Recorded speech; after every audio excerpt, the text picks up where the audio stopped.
Welcome everybody to the first edition of the weekly Extra Point Live. We're going to be spending every week giving you the latest news in FlagPlus football, Division 1, Division 2, Division 3, Division 4, Toronto, Ottawa. We're going to give you everything that we can.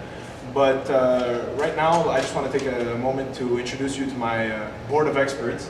So first of all, we have from Montreal's finest and the high rollers, Mokan. Thanks for having me on the show, man. No problem. And then from the Shockers and every now and then the U, we have Ross Castleton. A pleasure. And from Just the Kings, we have Rehan Sarwar. Always a pleasure, Darren. Same here. So I guess what we're going to start with is we're going to talk Division 1. Obviously the top division, the prestige division. There's 9 teams this year. So we're going to talk about in each conference what the teams to look at are. Obviously, we're not going to talk about all 9 teams, but really the top contenders. So let's look at Conference A. The teams are Hurricanes, Notre Dame, the Engineers, the Wolverines, and the Yellow Jackets. Now, obviously, I guess the 2 biggest teams to look at there are the Hurricanes, who are the defending champions. Mo, I think you have something to tell us about the Hurricanes? The Hurricanes are a solid team, no doubt. I mean, when you look at the overall roster, Shane Williams, the star safety for the team on defense, Rick, the quarterback, these guys are the 2 stalwarts for the team when it comes down to it. I mean, last year, when it came down to it, Shane Williams made a big interception against Montreal's finest late in the 4th quarter of the game. And as a result, that propelled them to the victory. So I think that, theoretically speaking, on paper, that is a team to beat in D1 right now. For sure, Shane Williams, MVP of the winter season final when they won over Mo's Montreal finest.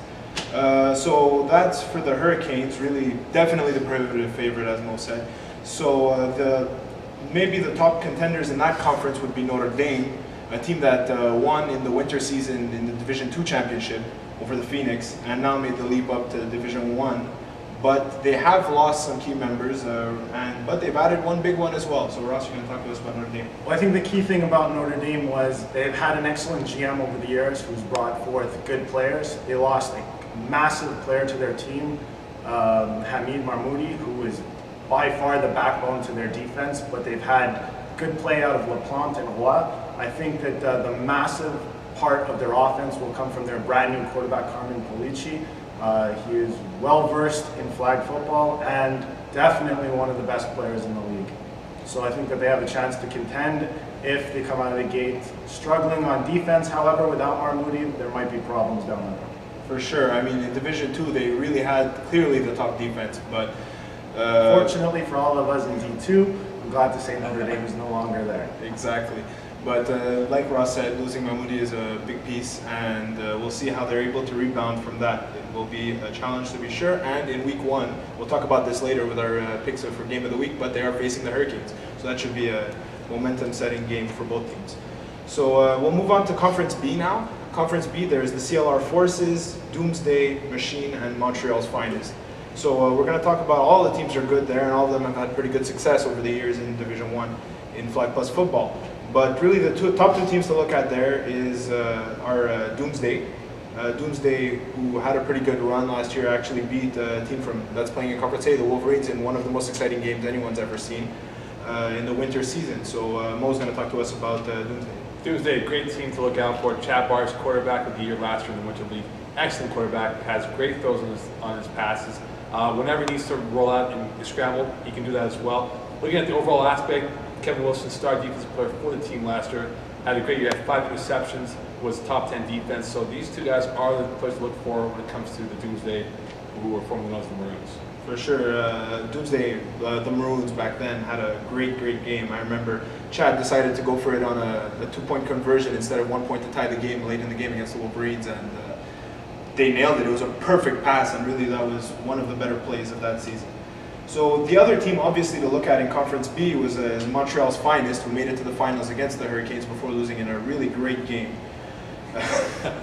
So Rehan's going to step into the pool and talk to us about Montreal's finest. Well, you know, Jared, Montreal's finest was only 1 step away from winning the championship and losing to the Hurricanes in a very disappointing loss, I'm sure, for all of them. And I find they, in the offseason, went out and got some players to solidify their team more than they already were. They got Patrick Chenard, who's undoubtedly one of the better players in D2, and he's making his jump to D1 now. He's very excited. They already have a great talent of players with Kareem Bennett, Aked Moore, Zan Simmons, and I believe they've also added Hamid Mahmoudi to the mix. So with that all together now, I believe this is the team to beat And even the Hurricanes won last year, I think no one should doubt the Montreal's finest. And I think with their names that they are right now, the Montreal's finest and the team to beat, in my opinion, in D1. Don't forget about Keyshawn Thompson, though. Keyshawn Thompson, Oh, of course, last year, Keyshawn Thompson as well. 31 catches last year, over 30 yards receiving. There's too many good players in this team. I mean, it's just like, you look on the roster and it's on paper, they're honestly way too powered. So I think everyone knows when Keyshawn Thompson's playing. Well, Yeah. of course, if you forget about him, he'll remind you. Well, he is the mouthpiece of Montreal's finest. There you go. So I think Mo has something to announce on behalf of Montreal's finest right now. Well, as mentioned on the Facebook group, the FlagPlus Football Facebook group, I made an announcement that we would have an announcement this week, and we are proud to announce that we have signed Frank Bruno, formerly of the VC/Engineers, who plays for the University of Montreal. He is now part of Montreal's finest. We're proud to have him on the team. We're in negotiations right now on working on getting him a jersey number. He wore number 19 with VC and U of M, and who wears number 19 in Montreal's finest? Mokan. That's correct. So right now we're working on a deal with Frank Bruno on maybe him obtaining number 19 from Mokan. Maybe you'll have to paint your house or something like that? Potentially, or hook Mokan with some U of M gear or something. Nice. Of that nature. Awesome. So that is definitely something that, as Rehan said, they probably are the favorites. I mean, obviously, to be the champ, you got to beat the champ when it comes to the Hurricanes. But Montreal's finest looking good, and with that addition now looking even better. Is anyone willing to predict who's going to win D1? He's going to go all the way. Well, I'll start off right now. The team to look out for is the Wolverines. I think what they did last year might be too much. I use the New York Jets syndrome of the NFL, where last year Mangini, who became the head coach of the Jets, went 10-6 in the playoffs.